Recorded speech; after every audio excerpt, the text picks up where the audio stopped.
If you were conspiratorially minded, the takes that are out there are that this is not immigration, this is some sort of invasion because you have most of these people coming across are young men. Yeah. Yeah. It's hard not to be conspiracy minded when you look at that. And when so many have come true over the past few Yeah. years. Yeah. And it's not, I don't look at it like, okay, these people were trained to come to the United States and they're going to be this foreign military that's going to take us over like Red Dawn. But it's a vast changing of our culture super quick by people who are now being put into a position where they have nothing.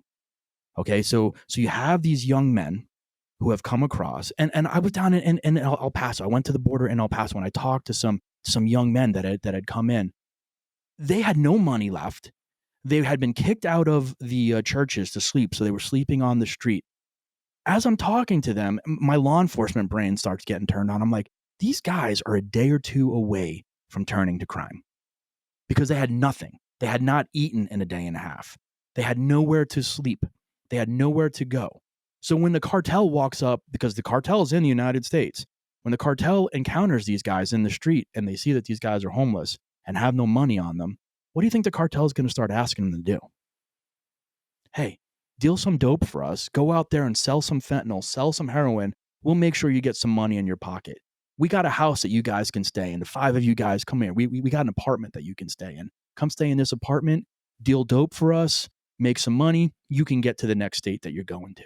And it happens all the time. It happens throughout my career. I've arrested young men like that they wound up here, they had nothing, and they turned to crime because they had no other option. And when we have millions of young men coming in here and they have nowhere to go, no jobs, no house, they're going to get frustrated. And you've seen it on videos on X and everywhere else of they're already fighting. The South Americans are fighting with the Africans for resources, because they're all in the same NGO location being housed by a church, not enough resources. People start fighting.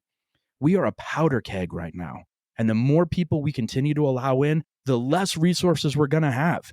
And it's going to turn into this situation where these young men are going to rise up and we're going to see some bad stuff happening. And I don't want that to happen. We need to wake up now. We need to secure America right now. And if you look towards Europe, it's almost an interesting case study. It feels like they're a little further down this road than we are. They are. They And are. you can see these videos of this divide between the people that are coming there and are frustrated that they're not getting everything that they were, quote unquote, promised. And it's creating a real sense of turmoil in these countries. Yeah. Yeah, absolutely. I mean, you can look over Europe and see what's happening, the riots that have already happened, the issues that are happening, the areas that, some of the illegal migrants have turned those areas into their own, don't even allow local police into those areas, the rapes of young women. I mean, it's just when you allow crime to continue to be rampant, it's going to continue to grow. We have South American theft groups that are coming to this country and robbing stores blind. I did an investigation right before I left on those groups. I mean, they're coming up from Argentina. They're coming up all from South America.